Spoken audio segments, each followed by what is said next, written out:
Rise. And there was some shine a second ago and it dipped out, but isn't that life? It's your morning marijuana motivation time. I'm your host with the most is Marky Saint. And today we talk about the letter A. Just like we're kids in school, going back to Sesame Street. Today's letter is A.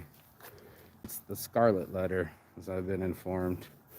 It's the branding, it's the anger, it's the repercussions of our emotions. And if you're getting this message, this means you've been committed to mental health and talking about it honestly so we can all get more healthily. Is that possible? I don't know. But either way, let's park and spark here live, San Francisco. Sun shining on the back, per usual, and I appreciate it. Somebody cue the intro.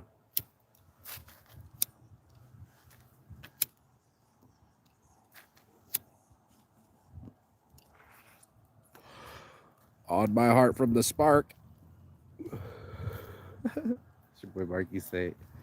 And I am grateful again this morning to have this conversation with anybody that wants to listen.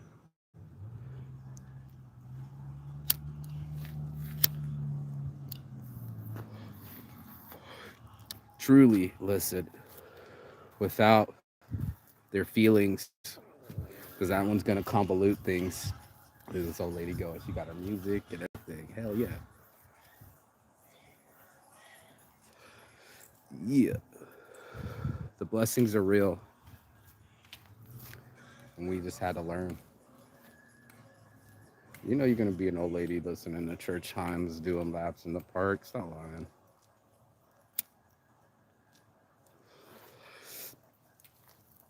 Most of all, we have to stop being judgmental. So much of my anger, now learning about the treatment, went towards my perspective of things. Always this, right? Always our perspective and our emotions take place. And I was just listening to the guy say it, but never once had our feels helped us out. It was feelings that got in the way of our mind. Our mind was telling us how to act properly, and our feelings made us act improperly. And not like there's a proper and improper, but here's the gem of it. The gem was knowing that we had, what was that? Knowing that we have the capacity to do better and then running back to the same thing that we always do. And that's something that I had to have a conversation with. I had to have a conversation with my fear and my love and my understanding of my behavior. And I've been so entrenched to old behavior. I was so incensed, was the word I've been using, so raw that I tricked myself into a bad situation and an anxiety attack. And I had no control over that. I had no control over myself and my emotions.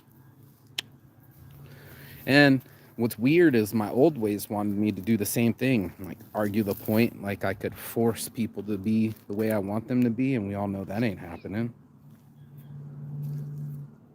And for me to have some sort of control over the situation, I kept talking about it like it was like a turtle shell, right?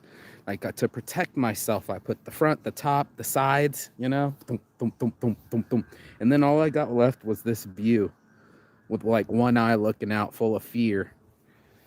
And it touched me in a place that I call the matrix, right? That mercury mirror where it just goes all the way up my arm and my elbow, down into my mouth, down into my soul.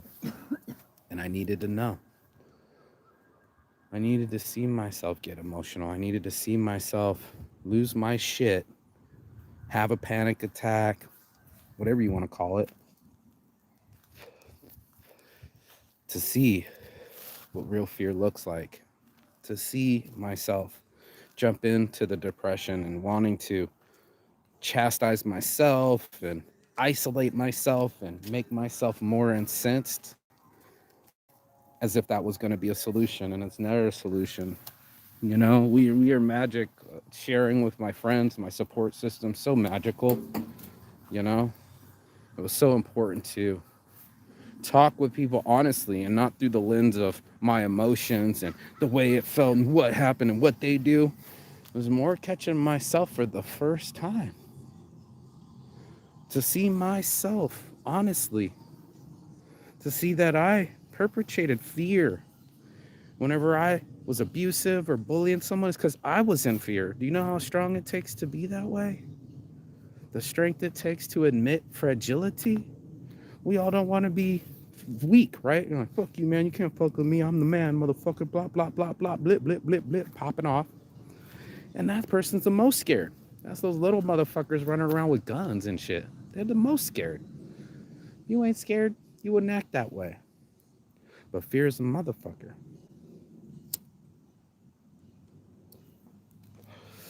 False expectations appearing real.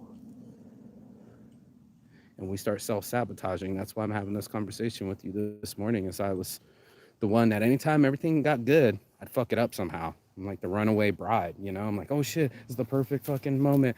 Wait, let me fuck this up. For sure. Everything's going so great, it's perfect. Let me hyperventilate. For sure. Oh, there's an important deal going on. There's an important relationship going on. Step right up, step right in. You're now on the crazy train. And I talked about this, not being able to set myself off the train tracks. Like I was stuck.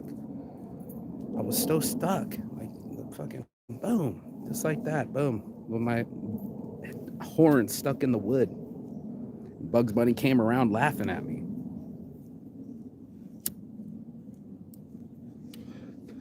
You know what's up, Doc? Self-control. You know what's up, Doc?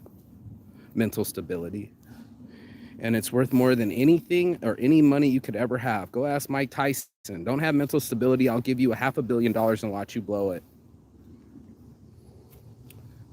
Give me an awesome opportunity, the perfect female, and watch me blow it. Give me some peace in my mind so I can hear the breeze in the trees, so I can make better decisions. That's what mental health gives us. It makes us stop ruminating and beating ourselves up for past mistakes as if we had a fucking magic ball. How many of us have made some fucked up mistakes because we didn't even see? They said, I see, said the blind man. You know, I'm touching my third eye. I see now the error of my ways, my past transactions, and the way I could have done better. And that's why I'm sharing this message, because I can do better. Got enough strength to see my abuse and call myself out on it. It's not hard to say I was scared when I was being a bully. I caused harms to my family and friends. I've caused harm to even strangers. And I didn't know a better way till today. This thing was like a drug. You know, for someone that's quit all my addictions, you know, that's why I call it Saints Addiction. I had to quit cocaine, women, fucking sugar, cigarettes, you name it, alcohol. Quit all these things, and then there was anger right there ruining my good time. Trying to have a good time, and I'm letting these perspectives fuck me up. I couldn't see for shit. And some people out there still can't see. So meet them on their level, guys. Tell them I used to be scared too. I also used to lash out at people that I loved. But never more. Not another day. No one deserves that. We can do better. And if you're getting this message, that means you're committed to doing better. So as the sun came back and shined on us again, this too shall pass. Not one of us is going to go through this life unscathed. Well, hopefully you can go through it with mental stability. That's what I preach. That's what I practice. That's on my heart from the start. Your boy Marquis Saint. Goal is to reach, preach, and teach to people. And I can teach better now that I'm not so angry. I'm so grateful for that message. You got anything out of this message, like, share, subscribe. Give it to the person that needs it the most. That's why I do it. And go have a blessed day. Go do something nice for yourself and someone else. Peace and shine. See you on the other side. Ciao.